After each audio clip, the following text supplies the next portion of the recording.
Hi, I'm Hannington and I'm here with the lovely Gloria. I am Gloria Kamikaze. We are running the show called Finding Your Balance. And today we're talking about mental health in general.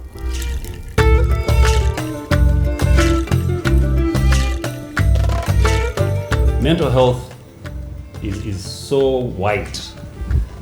You understand? It is, yeah. It's so wide. It has anxiety, it has depression, it has substance abuse, it has so many things. But for today, we're trying to tackle just depression. Explaining to people that you don't feel in your mind, don't feel well in your mind is very hard for some people to understand. They're just going to say some of your wires are not very well connected. Fortunately, depression can be dealt with very easily. But just knowing that you're depressed is a problem. So the first thing you need to do is find out the symptoms. What it is it's feeling bad. Let me just use simple words. Feeling bad emotionally for a long period of time. Emotionally for a long period of time. Explain this. I have a job and then I wake up and then the job is gone and then I have to deal with being broke and Me personally, I wouldn't say I'm a patient, but I have dealt with so many people who have gone through these things, and the only issue we've always had is where to do what, how to help. Okay, the professionalism is not there. You try to find somebody who can maybe they can talk to a psychologist, and it's really hard in Uganda. So what I've been doing is taking it upon myself, to engulf some information and then maybe try and help. But I'm not a professional. If let's say like you lost your job, most people will get out and maybe try and get another job. Other people will just stay in bed. And the world is against me. Everything is wrong. I want to die. Depression. That's straight up depression. Depression, yeah. And well, with the professionals that I've talked to, apparently it's all in your mind. There are steps to take to, But here, specifically in Uganda, what we know is there's no place that you can freely go and, get advice on these emotions. Yeah. And the other thing, it's a stigma. You can't just go over there and say, hey, ma, I'm depressed. There's this thing that's running around on TikTok, luxury. Exactly. It's a luxury feeling. Like you're not supposed to feel like that in the everyday world of today. Like it doesn't even make sense. And that right there is the problem, because it's an actual disease. Yeah. It's like having malaria. Yeah. If you have malaria, you go to the clinic. You get me, and then you get your injections. But when you have mental health, do you know anywhere in Uganda where to go to find like somebody to talk to? Like I'm super close to my mom, so I'd imagine that if I started feeling a certain way and explained feelings of sadness, low mood, I would talk to my mom and she would understand. But not everyone has that. Yeah, not everyone has that. Yeah, but also before anything, how do I know that I'm getting depressed apart from feeling sad? Because feeling sad is a normal thing. You can feel sad today and tomorrow, but if it's 2 weeks running, then there's something wrong. And the other thing is you seem to be like you can't get yourself out of it. Normally you can get yourself out of, you shake it off. You're like, let me just, let me try and do something to get this feeling off, or let me go talk to my mom. But this is crippling. Yeah. Do you understand? It's literally, your body is crippled. You sometimes you can't even move, because your mind has shut down. Nothing else is working. I have actually helped a few people, and I didn't even know they were going through depression. I thought they were just dealing with a little bit of life. Life goes on, and like you tap them on the back and like, everything will be fine, and then they come back the next day telling you, man, you just tapping me on the back took me out of my depression. If you're struggling with depression, first of all, we understand. That's the first thing. At a certain point in life, most of us have gone through it. Just because maybe you don't know, but if you're well adjusted, it's small spells of depression that you shrug off. You lose a job, and you get a little bit sad, and then you pick yourself up. But if it's prolonged, then that's when the problem is. You need to first admit it to yourself. You know, that's very hard. Admit that you're going through something. I think I have come this close, but I'm a very strong girl, and I was raised. Yeah, strong, I am very strong, and I was also raised on lots of love. Yeah, that's another thing. Lots of love. So at the end of the day, nothing phases me. I wake up in the morning, I feel sad, and I'm like, no, daddy has got my back, mama has got my back, Yeah, that's my friends. And so I don't think that I've come this close, but when I had a child, and then I had to jump from being someone's girl to dismantling a bond, which is a selfish move, because I had to take my child out of this situation. I don't care if he's watching, he knows. I think I came this close to depression, but it was postpartum depression. Yeah. It was, I didn't know how to deal with this. But also I jumped out of that real fast because I had family. Yes. I had my mom there. I had a support system. I had the support system. So yeah, I know lots of people that have dealt with it, but I also feel like I've come this close. Here in Uganda, because of pride and stigma, we don't even actually get out to tell people what's going on in our lives. Yeah. You know, I know I'm guilty with that. But fortunately, you know, with all the information I have, you know, I can always think my way through solutions. Yeah. But people, not everyone has that, remember. So no one always, like even the closest people next to you, you don't tell, you know? Yeah. You can't even tell like your coworker, your best friend, I don't know, that I'm going through something. The only thing is some people are too strong to allow themselves to go down that lane, but not everyone is strong-minded. I deal with anxiety on an everyday, but I think I have such a strong mind that I would not let it affect my, you know, the things that I have to do or the way I have to live life or take care of my child or chase hustle or stuff like that. But not everyone is like that. Some people are weak-minded, some people don't have strong minds. So you're not alone. That's the most important thing. You're not alone. Don't allow yourself to go down that lane of where you're just going to be, you know, messed up. Mental health can be described as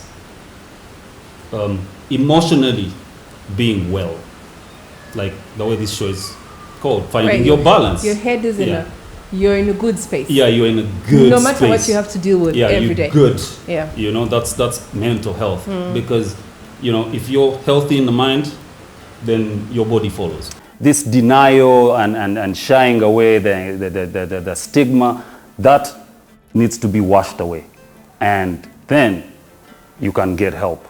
Okay, so if you feel, if somehow you feel a certain way, if it's not physical, you can solve it. You understand? You can go to somebody and literally talk to them, and they talk you through it. Loved ones, you know, friends, a professional. I was in, I think, Form 3. And it was Christmas Day. My mom wasn't in the mood to cook, so she wanted to go eat out. My dad wasn't feeling it, but somehow we wound up getting out. Around Chitende, where the signpost of Chitende SS is, Dad was doing like 100, and then this kid just flies, hits the guards. He was standing with a chick at the side of the road. I don't know what got into his head. He ran into the road, missed a car coming from Kampala, rammed into ours, hit the guards, rolled twice in the air, hit the tarmac, and died. I had to deal with anxiety for 2 years. I couldn't drive. Every time I got behind the wheel, I just saw that kid running through the road. Yes. Then I went and had a baby. Then the anxiety went to a whole other level. But I can check it. I'm okay. I take my mind off it. I do something to just make me forget. Understand that you're not alone. And when you understand that you're not alone, and then it helps you not go down that lane of escapism, and then you're looking for ways to cope. And then if you can't find ways to cope, you take yourself out. If I just deal with it somehow, either I listen to music or eat or go out with my friends, have a drink, something like that, it goes, So it's not something that makes me not do what I have to do. Yeah. But if we're talking mental health, that's what I'm dealing with, anxiety. I brought up the accident thing because I'm trying to tell you that it has been a long time thing that I've been dealing with, but it escalated when I had a baby. Because I just have this thing, leaving my baby, what if something happens to him? What if he trips and falls? What if he puts, you get it? Yeah. But so then that's what I'm dealing with. You know, you see, that's the thing. Yeah. The other thing is people don't. Yeah? They don't know, you see, they don't know what's happening to them. When you take that step of admitting it, then you will start fighting for yourself.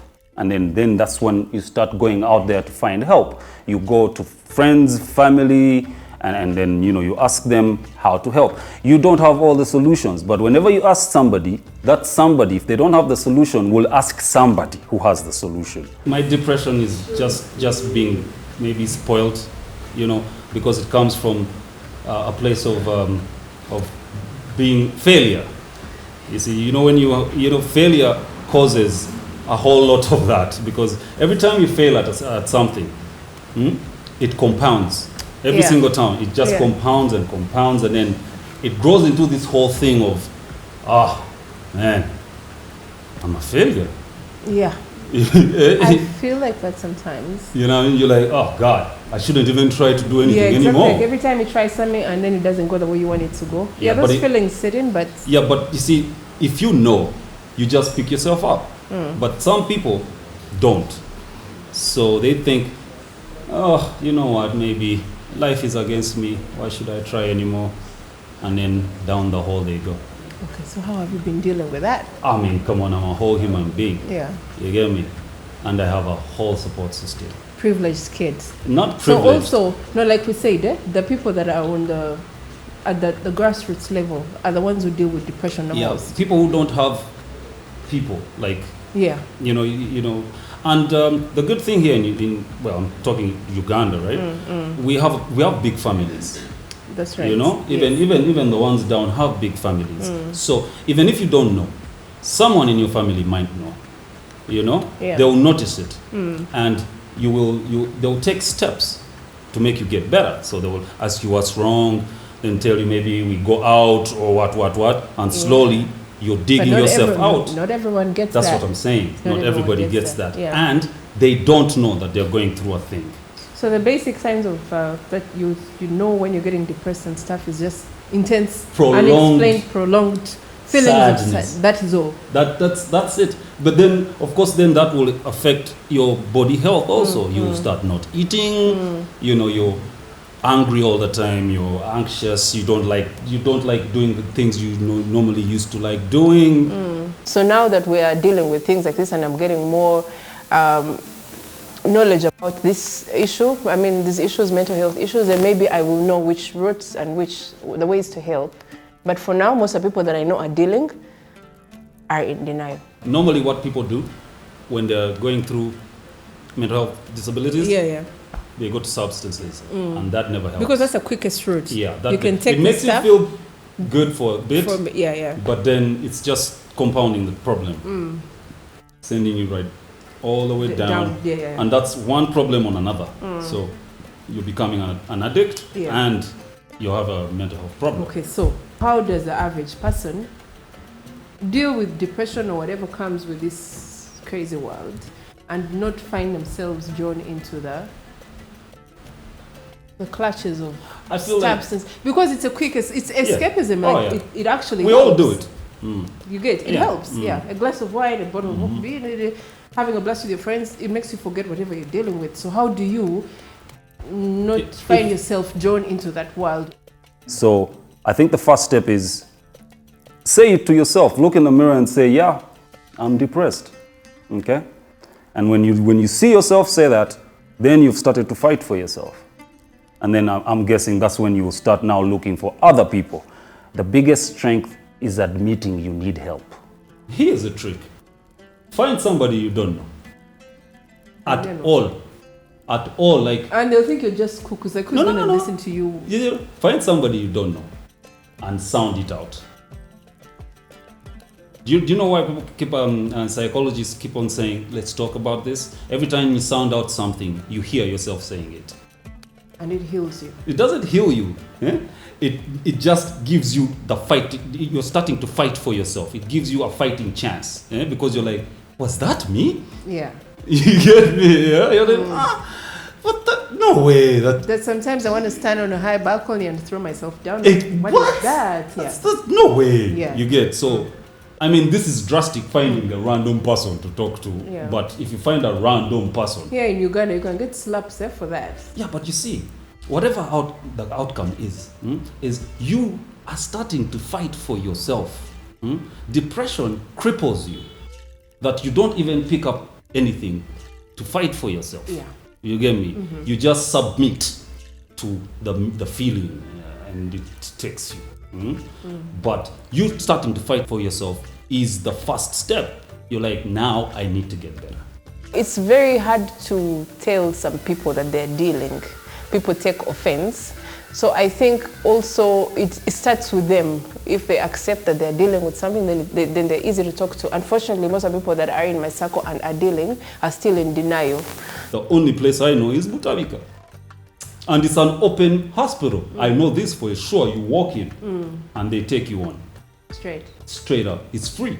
You walk straight in and say, guys, I need to talk to somebody. And then you can talk to somebody. Yeah, that's professional. But if it's family, go to family. Because family, and I mean, fortunately, we don't get along, but I mean, I'm talking for a personal experience. They have your back. Yeah. You know? And family doesn't have to be blood, but family is family. You know that. You know your clan. Yeah. Your guys. If they are not helping, whose problem is that? Let them judge. Yeah, they are not serious. It's fine, let them judge you. But if he's judging you while helping you, that's fine. Let judge me all the way to help. It's okay. One of the reasons that we are running this show is for you to come out and talk to people, talk to us. Advise people. Maybe you've been down that lane and then you recovered, but there are people who are just starting to deal with that now. Come out, talk to us, share your stories. Look for us, follow our page, and hit us, in our inboxes and tell us what you're going through. We can host you on the show, you can share your story, and you can help someone out there who's dealing with, different types of mental health. I mean, along the way, we will find professionals that will be posting for you to call. We'll definitely find you professionals that you can call. But for now, first admit to yourself that, yeah, something is wrong, and I need to do something about it. Yeah, so basically it's just a wellness of the mind that this show will be dealing with.